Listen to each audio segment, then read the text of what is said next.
আল্লাহ তুমি আমার গুনাহগার উম্মতকে বাঁচাও।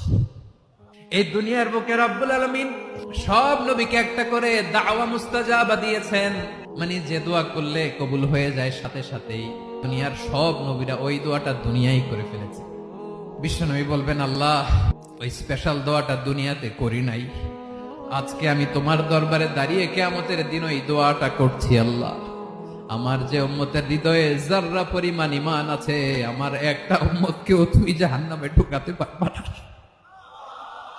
বিশ্বনবী পাগলের মতো একবার হাউজে কাউসারে যাবেন, একবার সিরাতে যাবেন, একবার পুলসিরাতের দিকে, একবার হাউজে কাউসারের দিকে পাগলের মতো দৌড়াতে থাকবেন, তার কোন গুনাহগার উম্মত যাতে জাহান্নামে ঢুকে না যায়।